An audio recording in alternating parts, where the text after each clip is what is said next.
Hi, we're at Marillion Studios in Buckinghamshire, and it gives me pleasure to introduce Ian Mosley, drummer Ian Mosley. Afternoon. Thanks for coming along. And also his involvement with Mad, Bad and Dangerous, the Book of Drummers' Tales, in which he tells us about an incident where he was about to go on tour and decided to have a meal in a little cafe in Streatham and ended up in hospital. So would you like to elaborate for us? If I must. Yeah, I was in between. We'd just done a European tour. This was well before Marillion. It was with the Steve Hackett band. Mm. And I went out for a meal in a nice Italian restaurant in Streatham, had some chicken, and then suddenly the next day started feeling a bit ill, started throwing up, then I had the runs, then it's everything. The doctor came in, gave me something which completely bunged me up and made things much worse. Suddenly I'm in an ambulance and went to the contagious diseases ward at St George's Hospital in Tooting. Had my own room though, which was nice. And they ended up saying they had to grow some cultures to find out what was wrong with me. Anyway, I had something called, I think it's called Campylobacter, which is quite a severe food poisoning. It sounds it. Oh, it was dreadful. And so basically I was in hospital for a couple of weeks, but I had an American tour to do, and it was getting pretty close. So I thought, well, I've really got to get better. Meanwhile, I was getting telegrams from various people. One was from a drummer called Dave Mattox, just like a top session guy, really nice guy. But it said, Ian, really sorry to hear about your food poisoning. Hope you get better soon. Any chance of Steve Hackett's phone number? Because he wanted the gig. Yeah, he wanted the gig, yeah. So I thought, bastard. So that sort of gave me incentive to get better. So something kicked in, like adrenaline or something kicked in to almost get rid of the... Yeah, I'm a believer that, touch wood, I've never missed a gig. And I usually get, like most people, I think when you finish a project, that's when you get everything you should have had. Yeah, because didn't you end up in hospital again when you got back, or certainly laid up in bed anyway, wasn't it? No, a few years later. Was that a few years later? Yeah, I finished a tour and then I don't really remember much about it. All I remember is waking up one morning and there was a stranger sitting at the end of the bed. And I said, who are you? And he said, I'm your doctor. I said, oh. He said, yeah, you're just completely knackered. I mean, do you think it's something to do with the instrument itself, as in you need so much adrenaline and so much sort of pace, if you liked? I suppose, yeah, drumming is physical, isn't it? It was more so in the early days. These days, just trying to stay awake. Yeah. I mean, I guess it keeps you fit to a degree, isn't it? It's an exercise, I suppose. And I suppose singers have the same thing, especially if they're flamboyant, they run around a lot. Singers, certainly. I mean, singers really put themselves through it, I think. Yeah. Especially, I mean, Steve, our singer in Marillion, he's performing a marathon every night, really. Yeah. For as far as his vocal cords are concerned. And same effect. He'll get everything that he should have had. Everything that's going or should have had after the tour. Yeah, yeah. It definitely works. Doing a gig actually helps to make you feel better. So, yeah. And presumably subconsciously the drummer kind of knows that, because it seems to be that they can be relied upon always to deliver. Yeah, I think you're absolutely right. I think drummers are pretty reliable people on the whole. There's several themes that run through the book, one of which is this notion that drummers might be a bit mad. Not necessarily because they want to behave badly, but because the instrument in itself is a bit crazy, if you like. What's your take on that? Yeah, I think maybe you do have to be a little bit mad. I think drummers' sense of humour might be slightly twisted. Yeah. But I mean, it has to be, because you've got to work with singers. Yeah, yeah. Now, I mean, to me, singers are the mad ones. Yeah, yeah. I mean, all the drummers I know, I think just about every drummer I've ever met has been great to get on with and seems perfectly sane. It's a fraternity, isn't it? And in fact, actually, the social side of it, even though it's flamboyant, is probably very sane indeed. Well, once a year we we have a get-together for Zildjian cymbals. Oh yeah. And usually at the Hard Rock Cafe in Park Lane. Yeah. So, you know, there's 100 or 2 drummers there every year, and everyone gets on great. It's always a great atmosphere. There's never any trouble, and there's always a brilliant sense of humour knocking about. Yeah.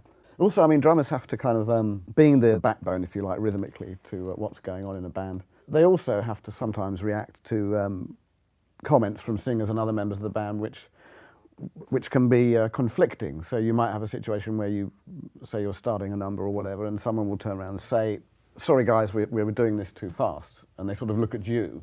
But the point is they probably started it, you know. But you have to be a bit of a diplomat, don't you? You have to sort of say, well... Oh, absolutely. You have to be a diplomat, I think, being a drummer. Or violent. Yeah. but I think it depends what kind of music you're playing as well. But I mean, I've always enjoyed music that speeds up and slows down.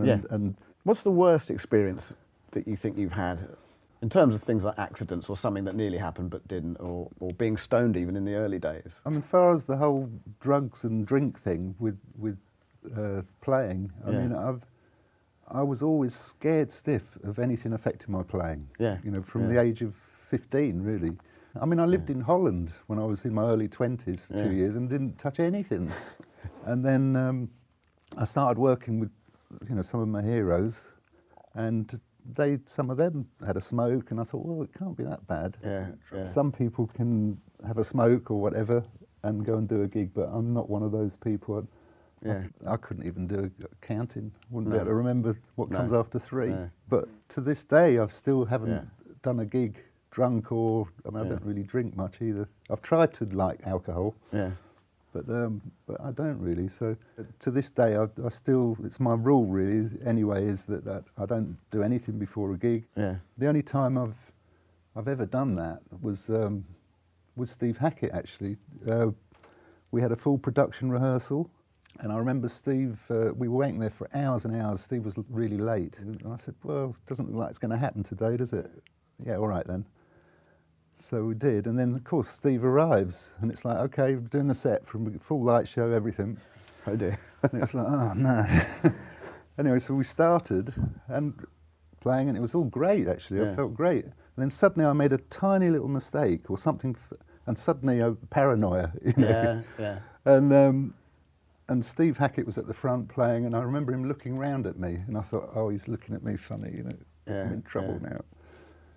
And then got through it all, and I just, at the end of it, I said to Chaz, the bass player, I said, that was a nightmare, you know, thanks a lot.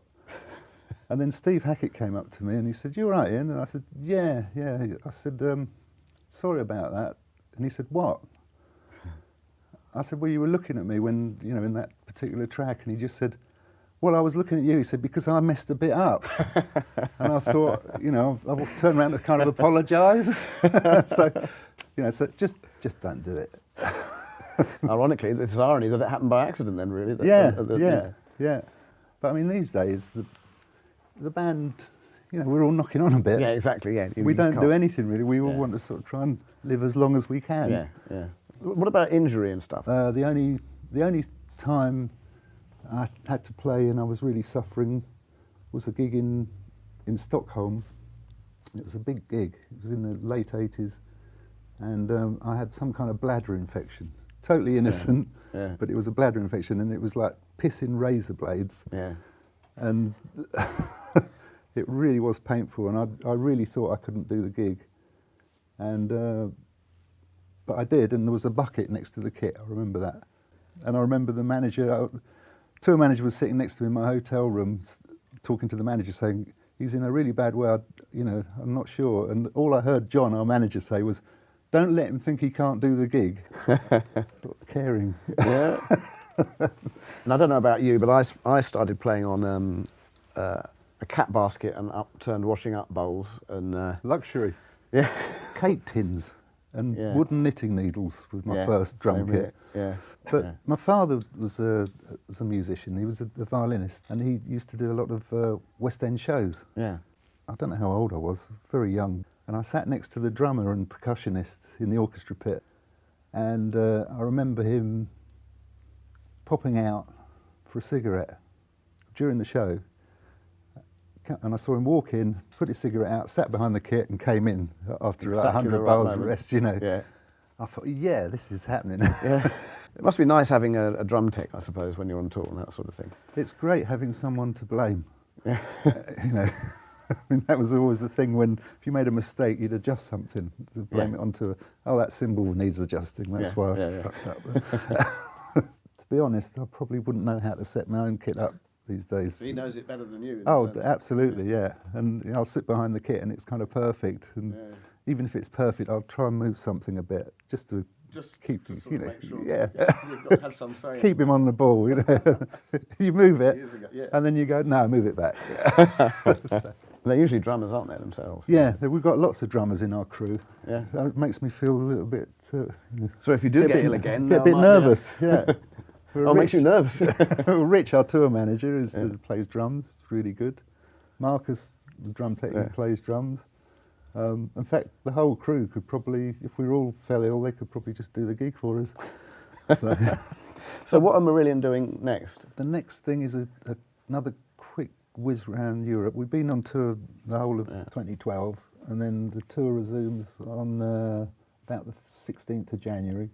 Then we've got some conventions which are held every couple of years. Yeah. One in Holland, one in Canada, one in England. And then I think we've decided to have 4 months off before we kill each other.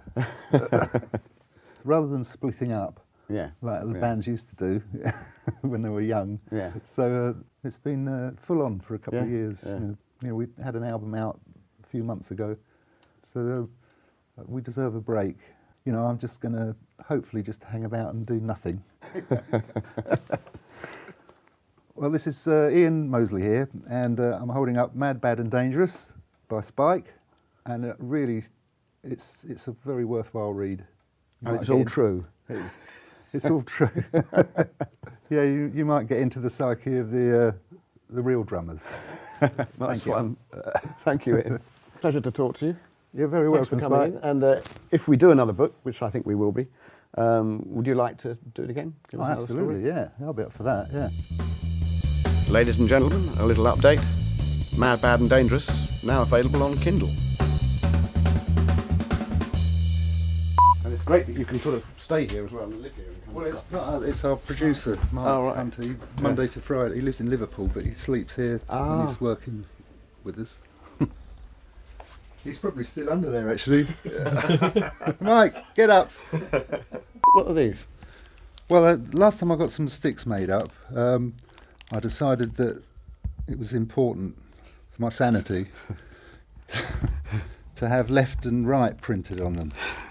So you've got an L there and a little R there, just to be sure. So the drum tech thinks that... Yeah, and it really was just a wind-up, and I just, you know, Marcus, give us some sticks, and it's like, what are you doing? What the hell are you doing, man? You know, I've got two right-hand sticks. And, and did you for a while believe that there was such a thing as a left hand and a right hand, the difference between the two sticks? I don't think so, actually, because he's a drummer himself. So, Oh, right. but it was worth a wind-up.